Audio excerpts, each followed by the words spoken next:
Hey there YouTubers, here with Enduro Bandit today, and this is my new bike, the 2022 KLX300R. It was last year's stock, so I got a really good deal on it, brand new. You know, they're just trying to push them out the door, and the MSRP on these is already half the price of a new KTM or Husqvarna, so that's, you know, a big selling point to me. As most of you know, I sold the Geo and I was looking for a replacement, and you know, I got this thing for the same price, not including tax and dealer fees. It was about the same price as a 10-year-old KTM basically, and it's brand new, so I know it's not been messed with. It doesn't have any weird quirks, and you know, it doesn't have any hidden problems. So that's a major thing about buying used bikes. You can think the bike's just right when you're, you know, testing it out and stuff, and then you buy it and you go, you know, on a couple hour long ride and you find out something serious, or bike might break down, might even be a basket case. But I don't need to worry about that. I got a brand new bike. I just broke it in, and you know, it's at just over 4 hours right now ride time. As you can see, I've done some upgrades, put an Emperor Racing skid plate on, Emperor Racing radiator guards, Moose Racing bark busters, got a Moose Racing emergency strap, and more on the way. But those are the essentials. Hour meter obviously. But yeah, I wanted something that's a big contrast to the YZ250X, and this is about as big a contrast as you can have while still having a really good bike. You know, it's 4-stroke, it's got plenty of power, but I'm going to be, you know, pulling more power out of it, considerably more power, because there's a street version of this one. They're not sure the name, like 300S or something, but that's why it has this muffler with the tiny exhaust port. And I'm not sure if I'm going to keep the muffler yet. It's getting broken in, it's getting louder, but I'm going to be putting one of those tuners on it and a KDX snorkel for the airbox. There's a DynoJet makes a really nice little tuner for it, and you can actually, you put an exhaust and a KDX snorkel and one of those DynoJet tuners on this bike, you can actually get 8 horsepower out of it on top of what it comes with stock. So this bike's got electric start, which is really nice. It's a pretty heavy bike, so when you're on the gnarly stuff, you don't want to have to be kicking it and holding the bike up on a hill climb, so that really helps. You know, it lifts the front wheel over logs, no problem. Nice suspension, KYB suspension. The thing about this bike, another thing that I love about it, is it's extremely low maintenance. The air filter takes like 4 times as long to get dirty compared to my YZ250X, you know, which doesn't have a snorkel. You know, it's an open air box with like slots in the rear number plates to suck in more air. But you know, it is a little restricted, so I'm gonna put a KDX snorkel on it, which is one of the mods people do. Yeah, totally different characteristics of bike. Linear power, obviously doesn't have a power band hit,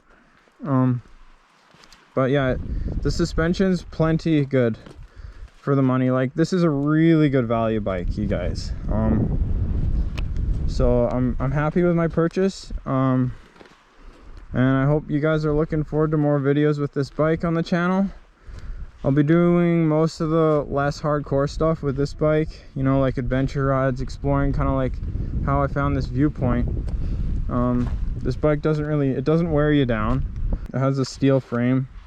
I mean, it's not all steel. I think the swing arm is aluminum, some of it's aluminum and stuff, but you know, that's all part of that lower price point. Like, Kawasaki's just trying to get a bike to you for less, and I think they're doing a really good job.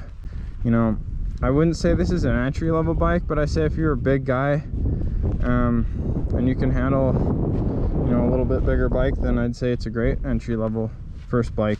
But I'd say it's a great second bike. I don't think I would have, if I had to choose one bike honestly, I don't think it would be either of the bikes that I have at this point, because KTM, and you know, KTM is basically Gas and Husqvarna. They are making really nice bikes. If you want the ultimate bike out of the box, you know, it's got fuel injection. This bike has fuel injection, which that was like something that I really wanted.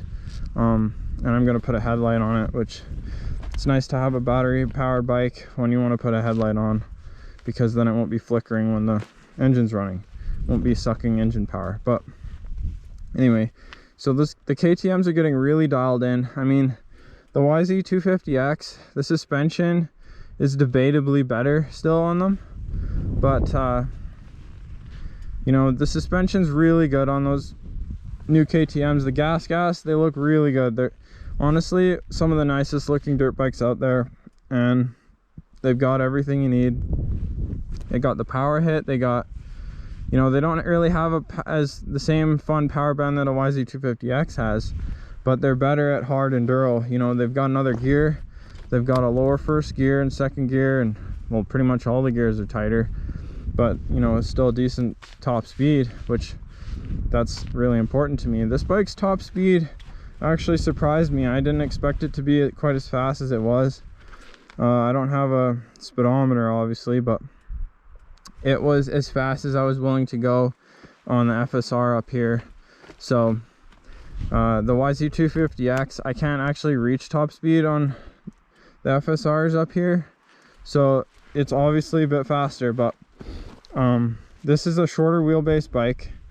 You know, they try to make it a little bit smaller bike. It's got a little bit lower seat height, which I like. And you know, I won't be going too much into detail, I won't be critiquing it too much yet, but just wanted to show you guys my new bike and the beautiful view out here. Rode here right from my house. I've been riding out here for about 2.5 hours so far. After, you know, my last ride was a break-in ride. I did a little bit of single track at the end of my last ride. This bike handled it great. It goes up the single track hill climbs real nice. You don't need to ride the piss out of it. You know, the YZ250X just wants you to ride the piss out of it, which I love. But you know, sometimes I just don't feel like riding the piss out of a dirt bike after I get home from work, or you know, if I'm trying to recuperate on a weekend. You know, I want something that's a little bit more peachy, something that doesn't just obligate me to get on the pipe all the time, and this is perfect. There'll be lots of YZ250X videos still coming up, so don't worry about that. The bikes that I have, the KLX and the YZ250X, they are going to be my only two bikes that I'm going to have, you know, probably for the rest of my trail riding days. So I think they're just the perfect bikes to alternate between, and I will be doing single track with this bike too, obviously. But yeah, thanks for watching, and stay tuned for more videos, guys.